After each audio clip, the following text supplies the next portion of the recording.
on my sheet here. Okay, hi everybody. Thanks so much for attending. This is the Academic Leaders Series hosted by the Office of the Provost.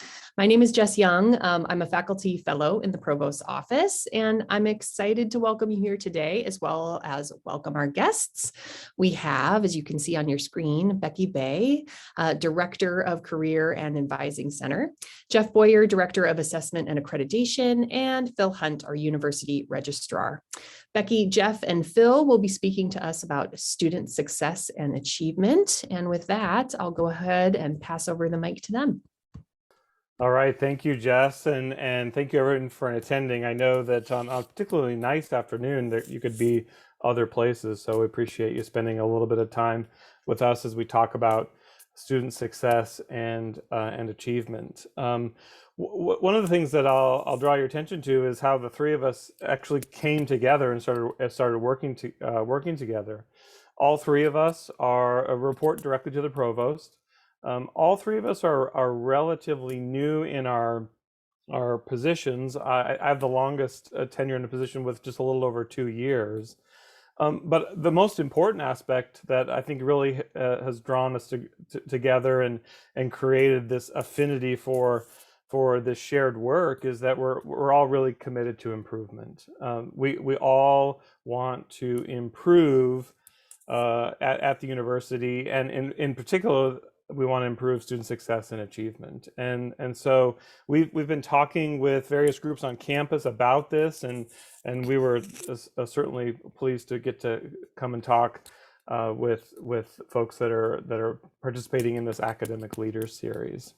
So we're gonna kind of jump around, rotate through and share some insight, and of course we'll have time for questions at the end. But please don't hesitate to post a question in the chat. I know Jess will be monitoring the chat to sort of help us as a facilitator. So please don't hesitate.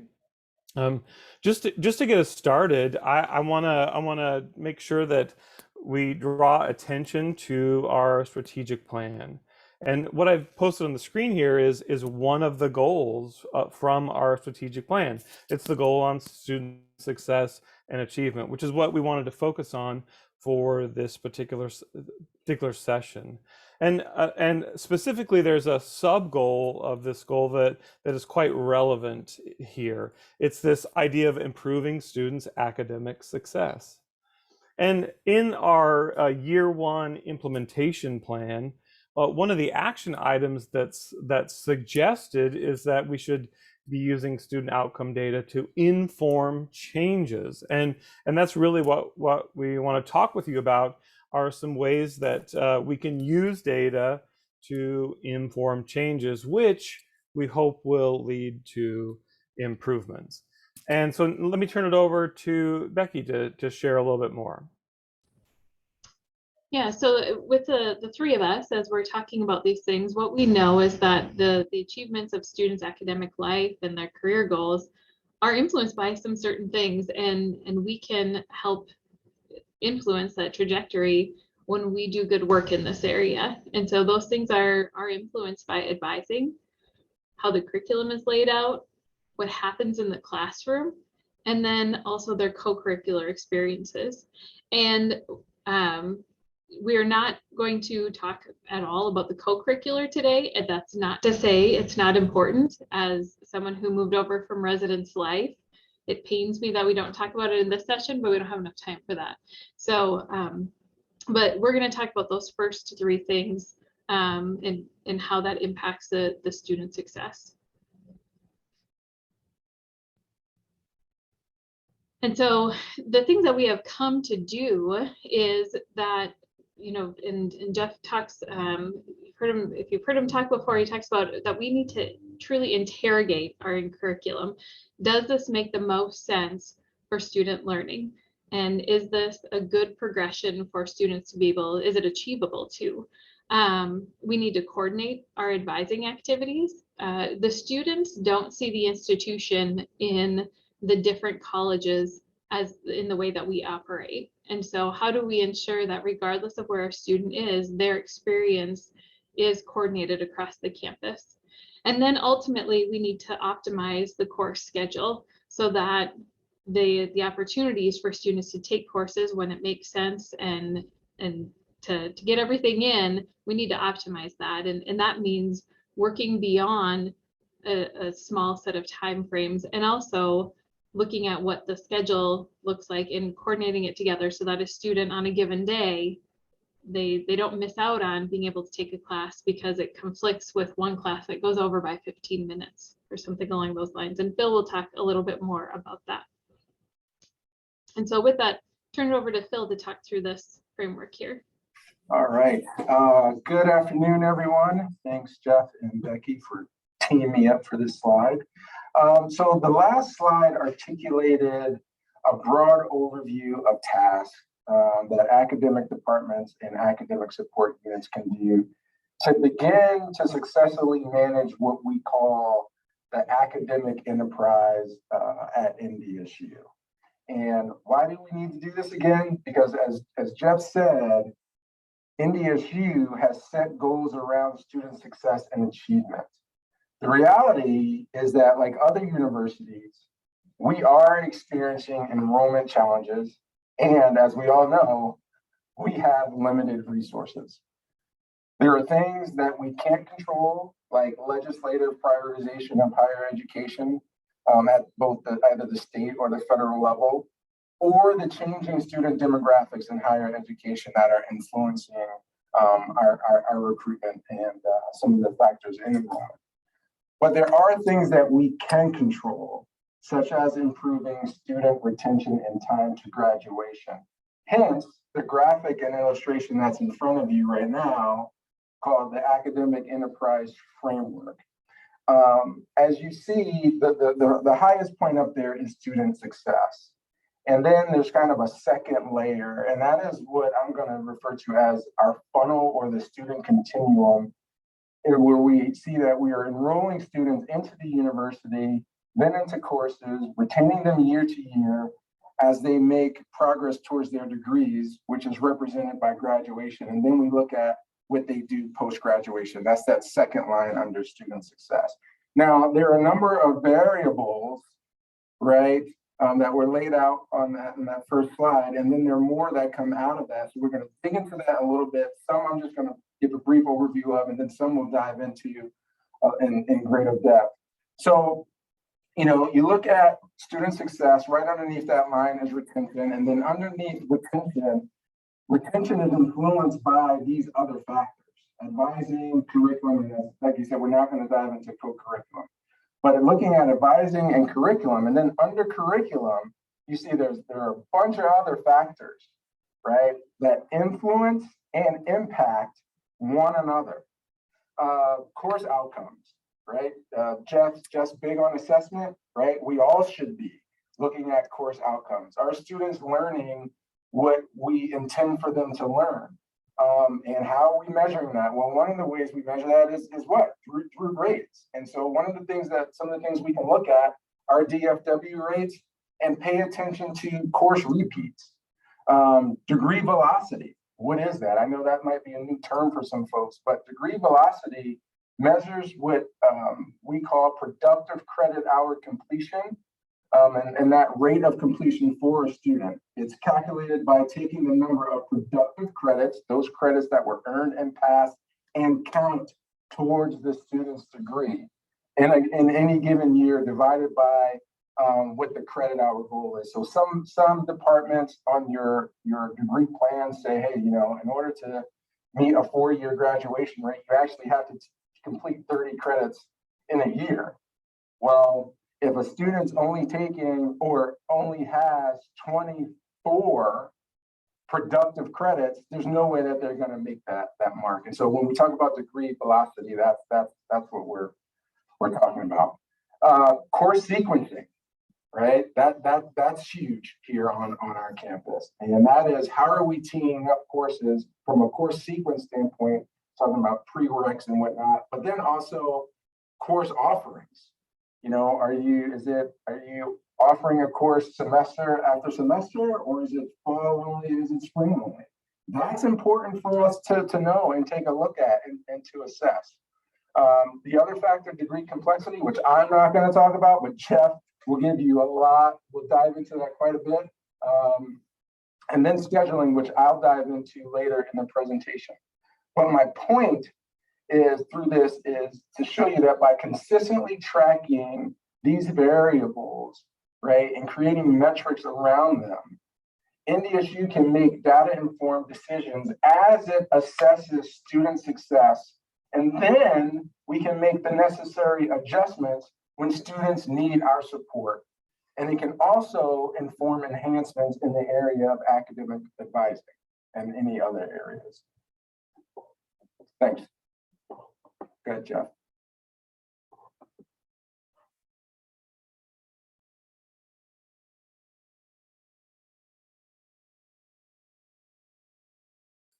Sorry, I lost my unmute button, disappeared for a minute. So sorry about that.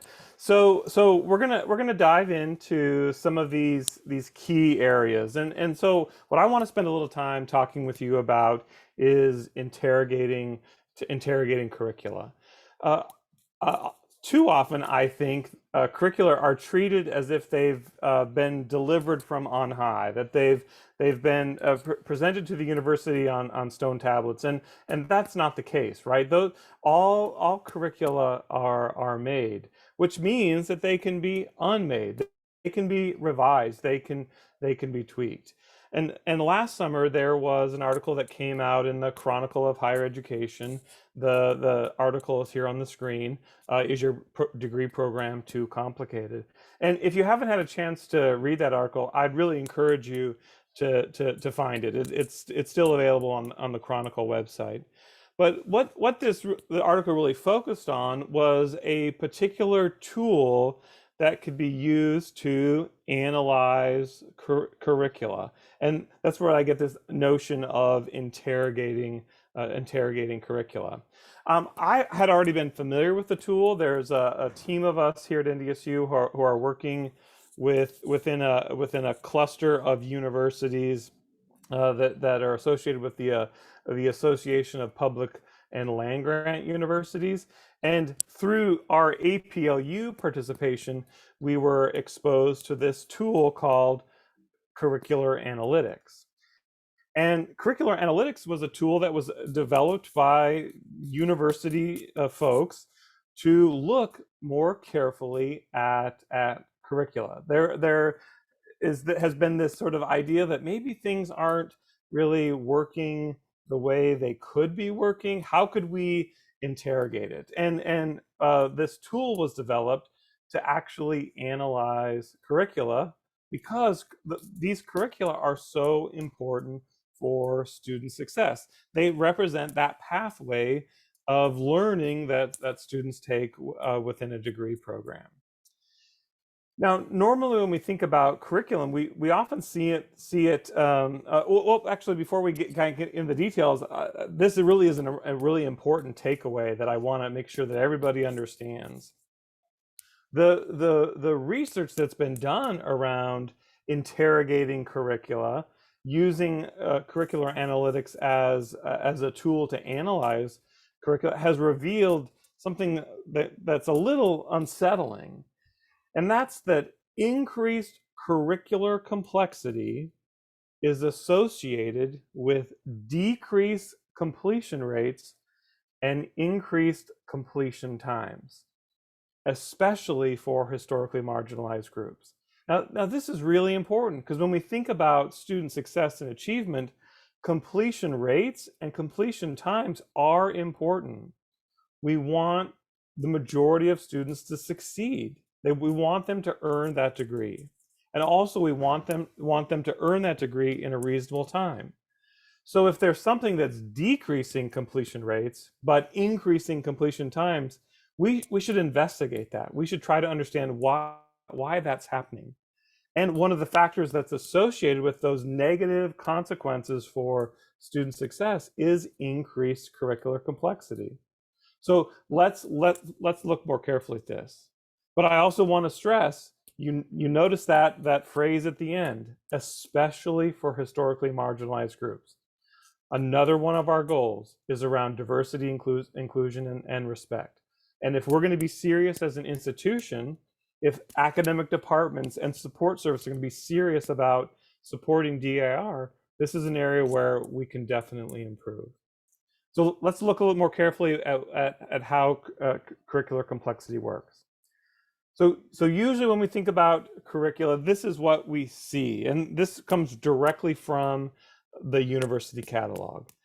We see the degree requirements, and so what I've shown you as an example is biological sciences. So the bachelor's degree in biological sciences, this is the beginning of the program requirements for that particular program. And you see that the courses are listed in order. This is something that is pretty common to most of our degree programs. Now, if you click on any of those course prefixes and numbers, you'll get a little description of that course. There's a little pop-up that comes up, and you'll see a description of the course, and you'll see the prereqs and co-reqs if there are any for a particular course. But it's not immediately obvious if you look at the screen here what the prereqs are. And in addition, even though you can see what a prereq is for a course, you can't really tell what the chain of prerequisites might be, meaning that one course is a prereq for another course, which is a prereq for another course. You can't really detect that very easily, at least in this format. So one way that programs have dealt with this is they'll put together a sample plan, right? Essentially a plan of study. And so we might see something like this. Biology also has one of these. So here we can see the courses spread out over years as well as the fall and spring semester. Here again, we can click on any of these course prefix and numbers, and we can see, okay, what are the prereqs? But the prereqs are not, or co-reqs are not really obvious when we look at this layout. And another challenge of this is that it doesn't actually account for whether these courses will actually be offered during those particular semesters, which, as Phil has already alluded to, could be a potential problem. Here again, we also don't see these chains of prerequisites, so you can't see how courses are related to each other. And something like this actually assumes that a student will be able to stay on this path, that they won't have any struggles along the way. They won't fail a particular course, that they'll be adequately prepared for a particular course. So the ways that we show curriculum can be really problematic. And so what curricular analytics does is it takes all this information and it puts it into a different type of visualization. So let's look at that biological sciences program right within the curricular analytics tool. Now, I don't expect you to be able to read all of the little text. That's not really important. But what I want to draw your attention to are the arrows, because the arrows are showing those requisite relationships, those prerequisites. And if there were any co-requisites, there aren't any in this particular program, but if there were, they would be visualized using dashed lines. And so what we can see here now actually are the prerequisite chains, those prerequisite pathways that a student has to navigate over the course of their 4, maybe 5, maybe 6 years within a program.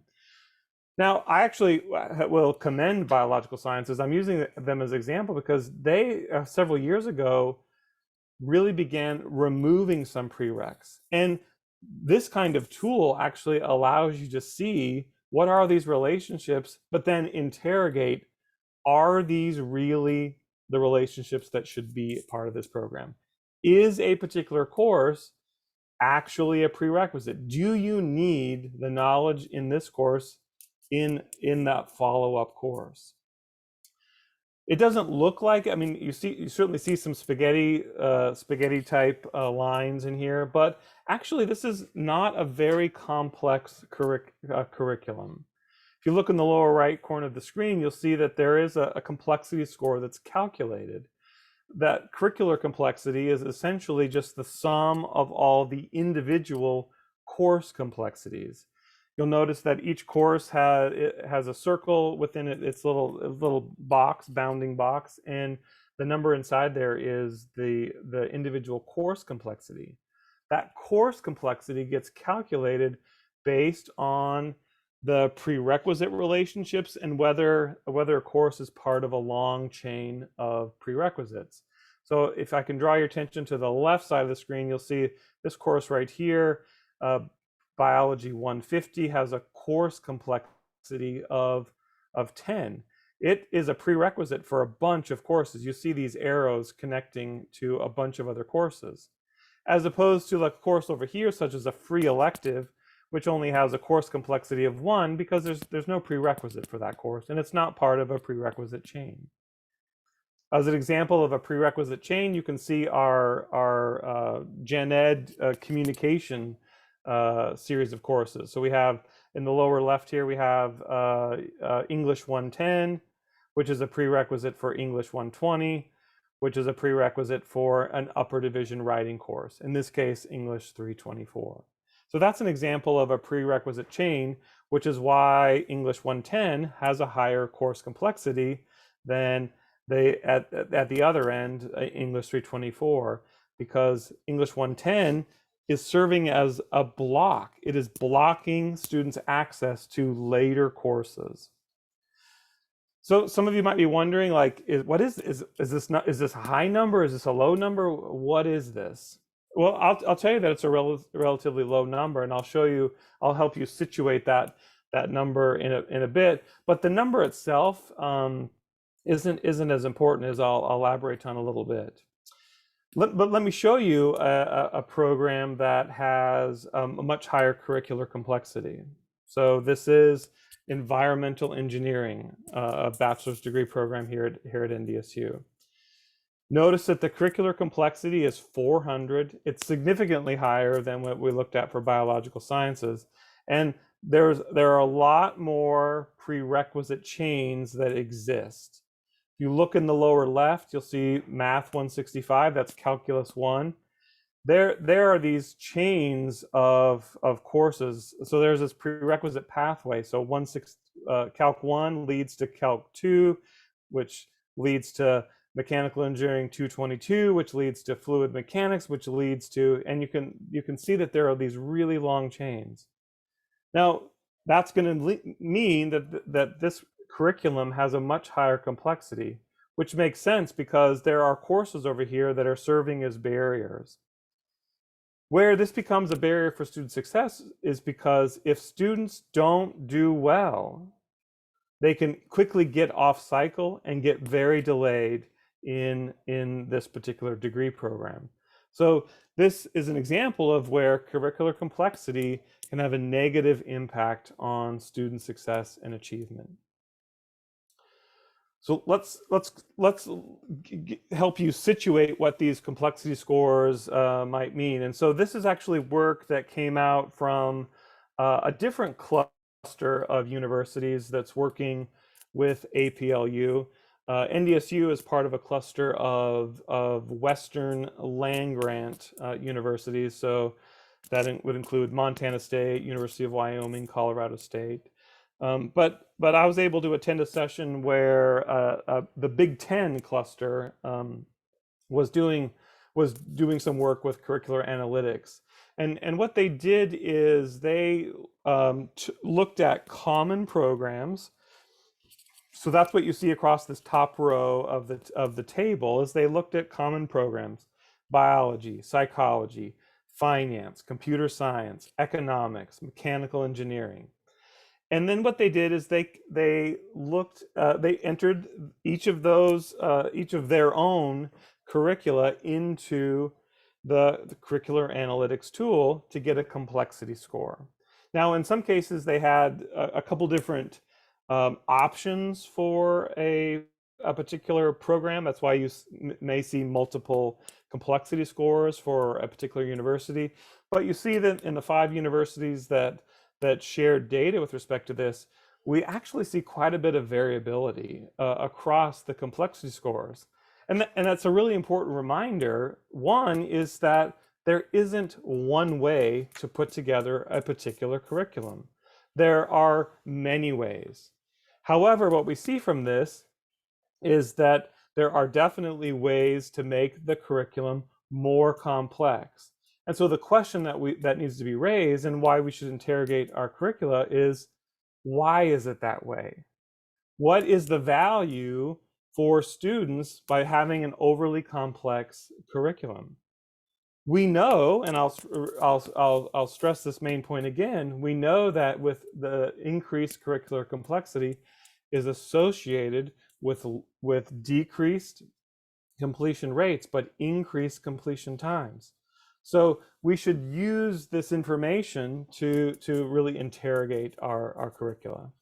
So remember that our biology program had a curricular complexity of 95. Actually, it's a little bit lower than all of the schools that are described here.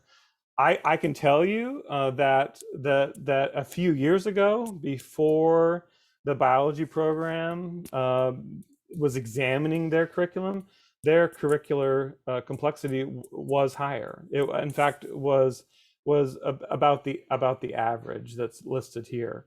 But they've worked to actually analyze and try to make sense of whether prerequisites were really prerequisites, whether they were really necessary. So this can help us see that there are multiple ways to offer curriculum, but some ways are much more complex, which are potentially going to serve as barriers to students. Another aspect of using curricular analytics that's really helpful is when we begin to look at individual courses. So I've highlighted that General Biology 1 course here, and here you can actually see all of the prerequisite pathways. So you can see which courses this particular course is a prerequisite for. So that's what all those orange lines are representing. So all those later courses require this particular course. This course is clearly a gateway course. It's a gateway to the program. It's a gateway to the major. It serves as that gate that students have to get through in order to advance in the degree. And these are really important courses for us to understand. What is their impact on student success?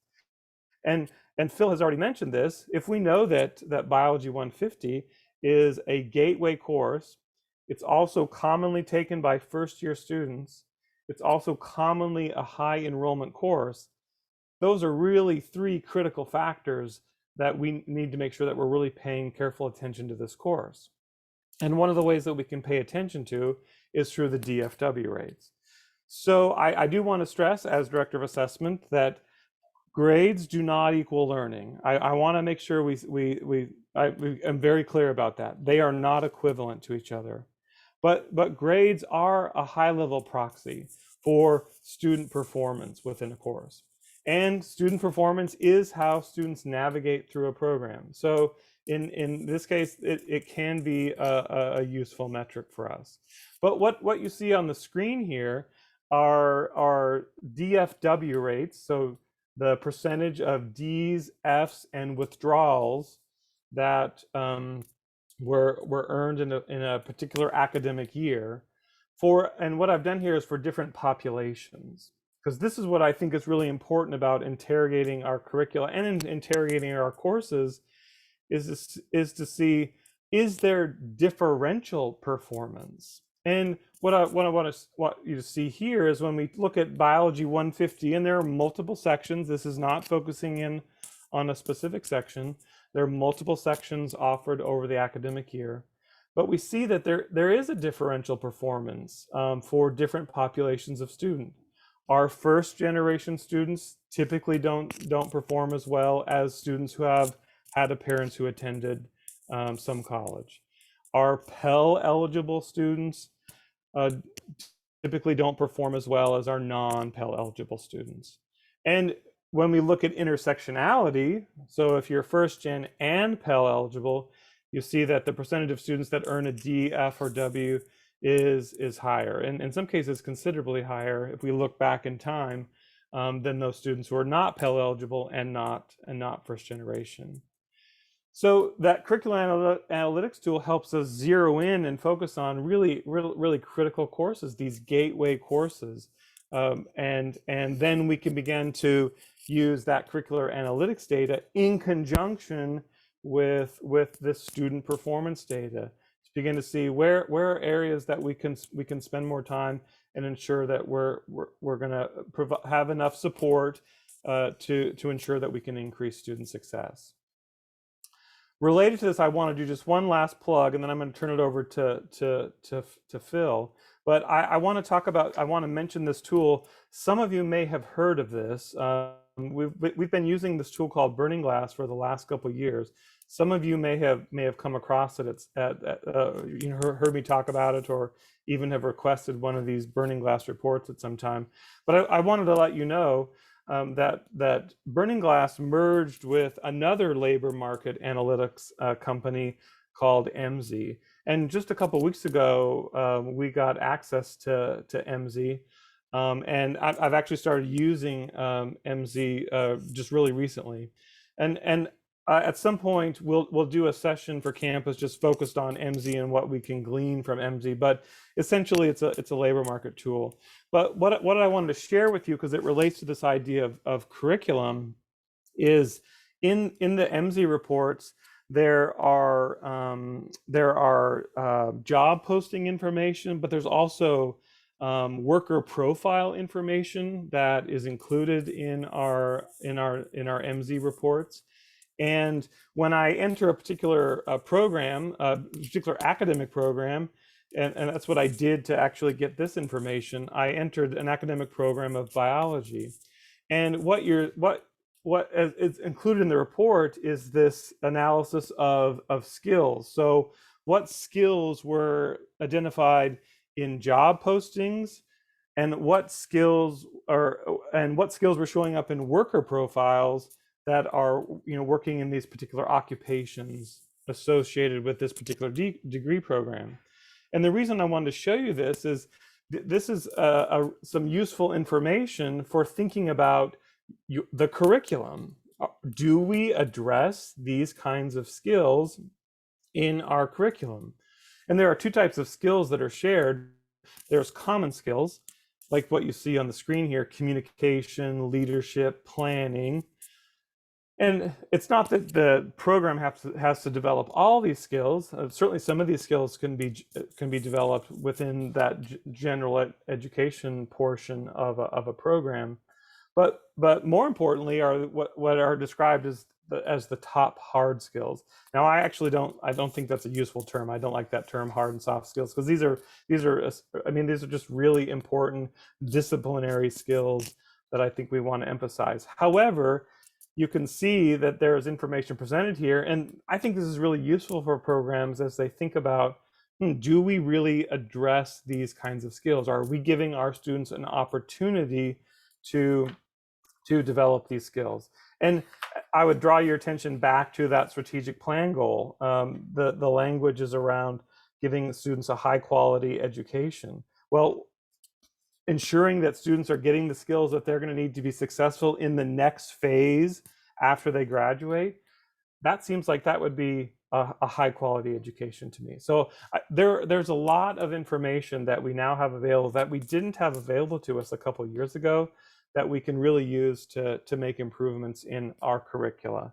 So just as a wrap up my section, I just wanted to stress that we have tools. We have tools that can help us interrogate our curricula. We can use curricular analytics. We can use MZ's labor analytics information to help us better understand how our programs can ensure student success and achievement. All right, let me turn it over to Phil. Thanks, Jeff. So back to the course schedule. So the course schedule is the foundation upon which students experience their education here at NDSU. It is a powerful tool that can be leveraged to improve student retention, time to completion, and graduation. By eliminating scheduling efficiencies, those barriers, right?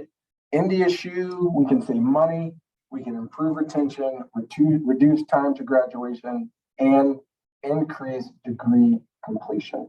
Next slide, please. However, a mismanaged course schedule can impede student progress. I know we all like data and we do like storytelling in higher education. So now it's share time, okay? In 2019, there was a study conducted by Ruffalo Noel Levitz on student satisfaction. And what they found was that 90% of students rated being able to register for classes that they needed with few conflicts as high importance. I'm going to say that again. High importance, few conflicts. 40% of students felt as though course access was the biggest issue with their enrollment, and they were not satisfied.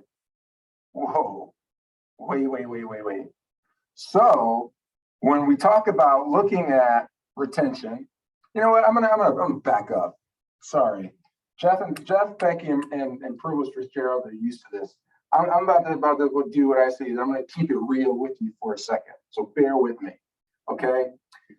We do a lot at our university to come up with creative ways and programming to attract students, okay?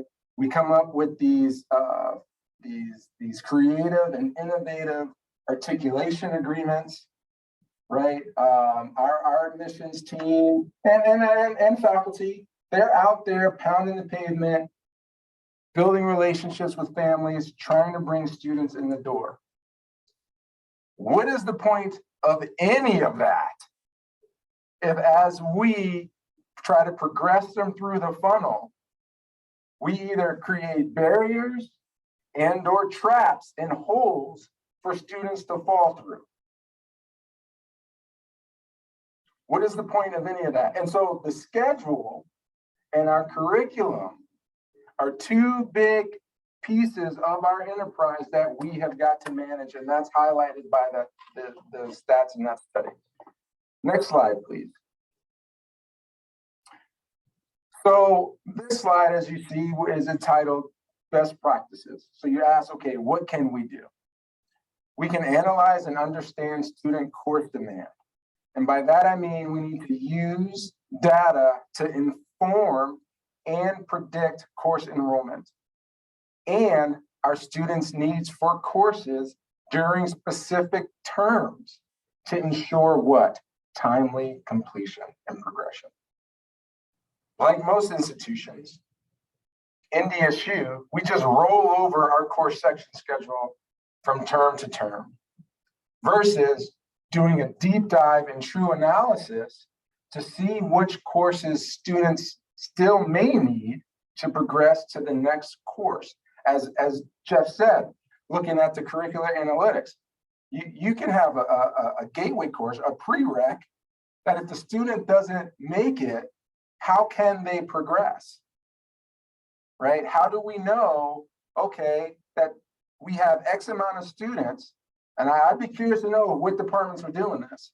We have X amount of students that need to repeat this course, but we typically only offer it in the spring, and so now they're off by a full year. Let's now take this course and move it to the fall. Are we doing that? How many of us are doing that? What else can we do? Well, we can optimize and refine our schedule.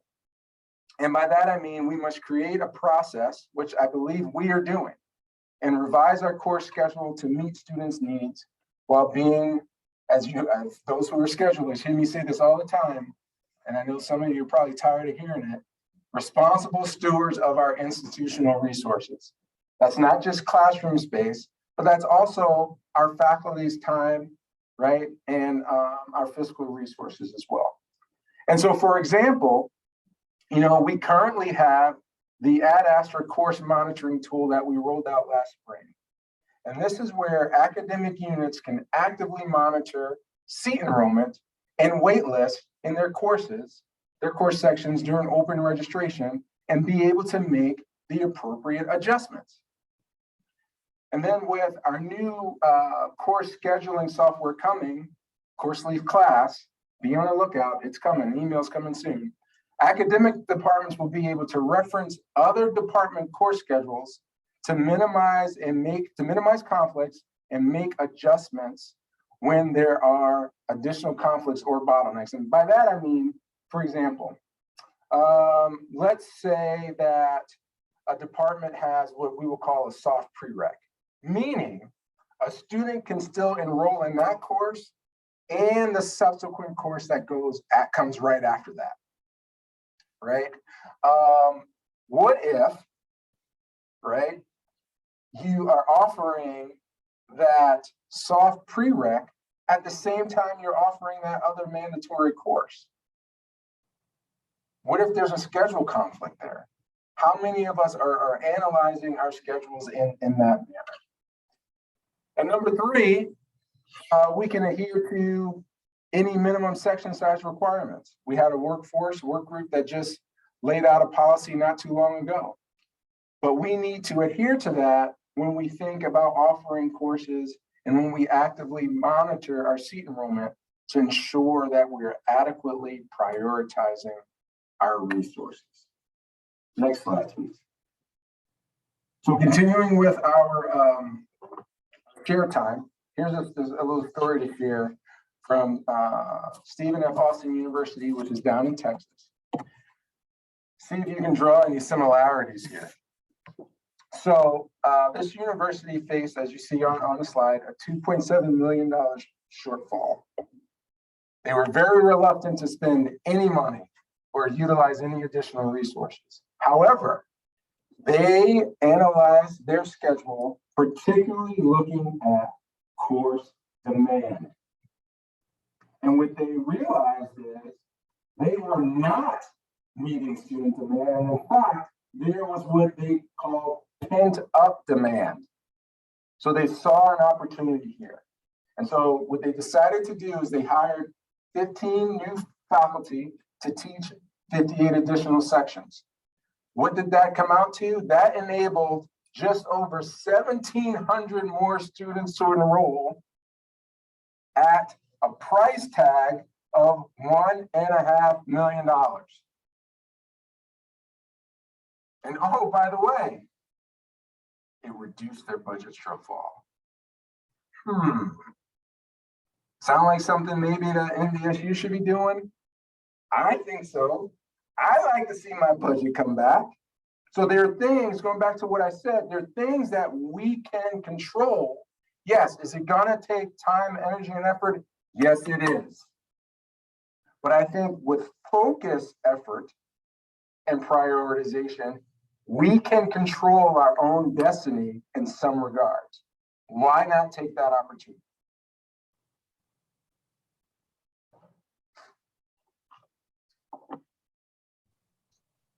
All right, thanks, Phil. And to kind of get us into our advising, to think about why is academic advising so important to student success? Well, a lot of times the academic advisor is that's the consistent person for the students. Like every single year, that's the person that person knows, regardless of who their professors are.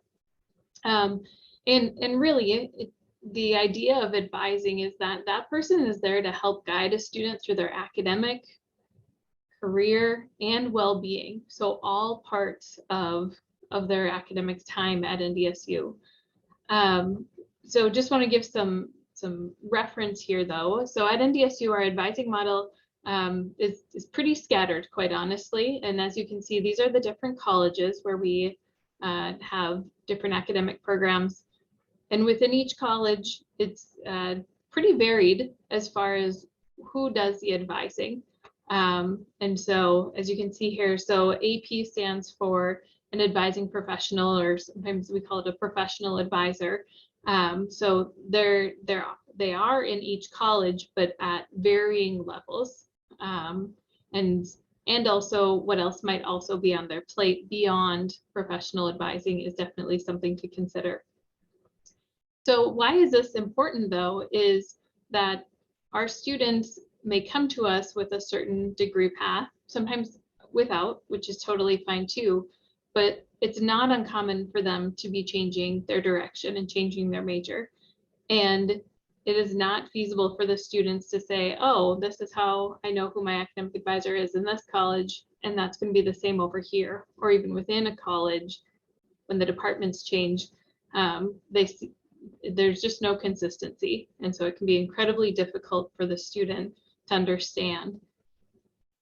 Now, part of it too is as we see that our curriculums can be quite complex and scheduling can be a struggle, these advisors are incredibly important in helping the students navigate the institution. And so there's a lot of work at play here. We can go to the next slide. So continuing on with specifically our professional advisors.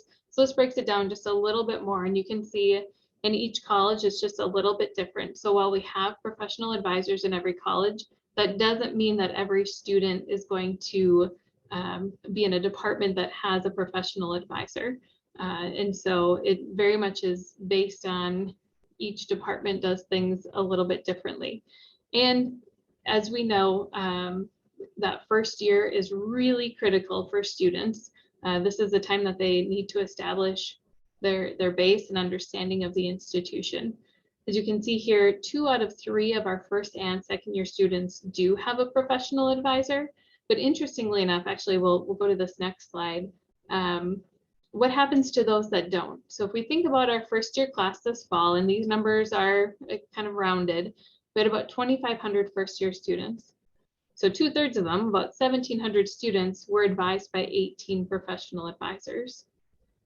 But then we had 800 students that were advised by 211 different people. And so as you can imagine, the more people that are doing this work, the more that different information is given out, and it can be really inconsistent. Also, the ability for us to communicate in a coordinated way to all these people that are doing this advising is very difficult to do. And so what we hear from students kind of leads us into our next slide about the things that we need to think about on our campus.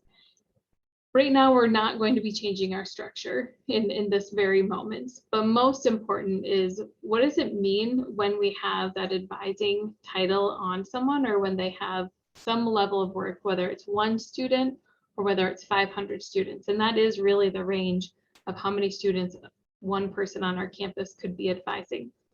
So first is just to connect with the advisees at least once per semester. Like I say, students really feel strongly about their advisors and feel like that is a person that I should be able to connect with. But to also be responsive to an advisee's inquiries. It is not uncommon for us to receive communication in our office that they're not getting responses from who their academic advisor is. And the more questions that they have, or the closer they are to graduation, the closer it is to registration time, they want responses. They need to know that they're doing the right thing, because as we saw with the complexity, the potential for taking one wrong class in a semester can set a student back a semester, 2 semesters, and that can be really inhibiting. So incredibly important to respond to those students and to realize when the registration time periods are, so that they aren't at risk of not being able to get into the classes that they need. And then the third thing is to just continue to educate yourself on all of the things related to advising and what's going on the campus. So we have started a series on advising, and so there's some training sessions that happen once a month. We've recorded those, so that link there gives you kind of a repository for what has already happened, but there's another one coming up. And so this is a great place to reconnect, ask the questions, even if it's not specific to what that training session is. I know the facilitators are very open to answering those questions so that you can give the best suggestions to your advisees as possible. Because, like I say, a connection at the institution is huge. And oftentimes that consistent connection for a student is their advisor. So as we get into our last few minutes here, just talking about our next steps, and I'll bounce it back to Jeff real quick. So just as a next step, if you're interested in learning more about curricular analytics, please don't hesitate to reach out. But I also encourage you to set up a free account. It is actually a free tool. It's curricularanalytics.org, and you can create a free account. Emily Berg and her staff over in OIRA actually created the curricular analytics files for all of our bachelor's degree programs. And so if you go and set up an account, let me know that you've created a free account. I can actually add you to all of our NDSU information, so you can have access to those curricular analytics files, and you can see that information. So if you're interested, like to learn more, that tool is free, and of course I'll happily come alongside it and work with you. In addition, if you're also interested in getting more information about the labor market tool, MZ, reach out to me as well, and I can happily walk you through those reports. So I would say also, Emily Berg and I will probably be doing a session at some point in the next couple months. Yeah, and when it comes to scheduling, you know, we are continuing to evolve our protocols around scheduling to make sure that we can leverage our schedule appropriately. And then the next step would be to analyze course demand. And so I want to thank those of you who are department schedulers and work with your schedules in the department for moving this initiative forward, because I will say we have gotten better over the last almost 2 years, and there's still room for improvement, but we've gotten better, and there's a lot that we can do. And you clearly see that there's a need for us to leverage what we're doing in our schedule to help improve retention. And so, as always, as your friendly neighborhood registrar, I'm here to assist and to help in any way that I can. And I have a great staff of folks that are here and willing to help you as well. And then, even if you don't have the title of academic advisor or faculty advisor in any way, shape, or form, right now, we're in the process of students registering for classes. So the re-enrollment campaign, and we all can participate in this.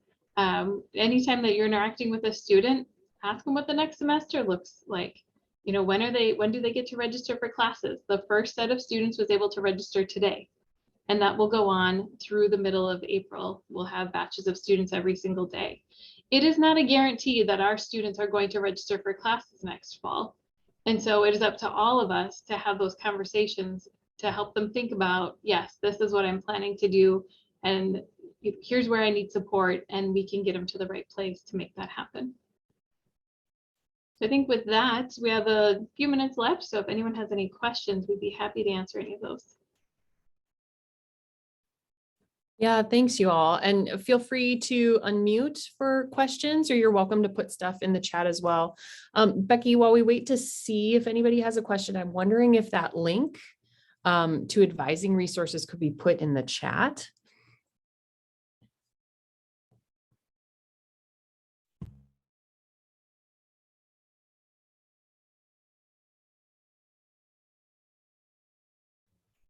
Thank you. Yeah, and I also, I know Jeff has some really in-depth tools with MC. Also want to draw your attention to just our general Career and Advising Center website. We have some opportunities for you to just look at some of the labor market things, also powered by MC. So if you go to our main page and scroll just a little bit below the main header, it says the labor market insights, and you can select an industry, an occupation.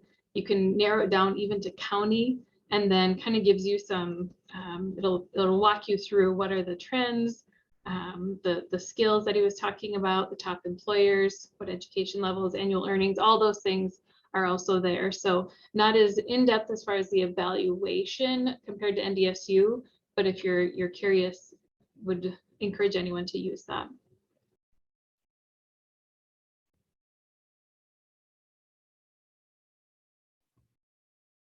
All right, a last call for questions.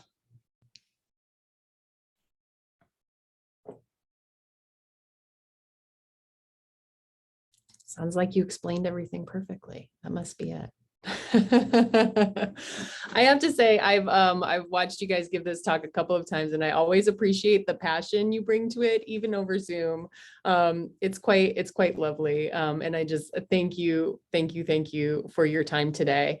As they said, they're very accessible. So if you have questions, feel free to reach out to them offline, and hopefully we'll see everybody at the next Academic Leaders. Thank you very much. Thanks, everybody. Take care.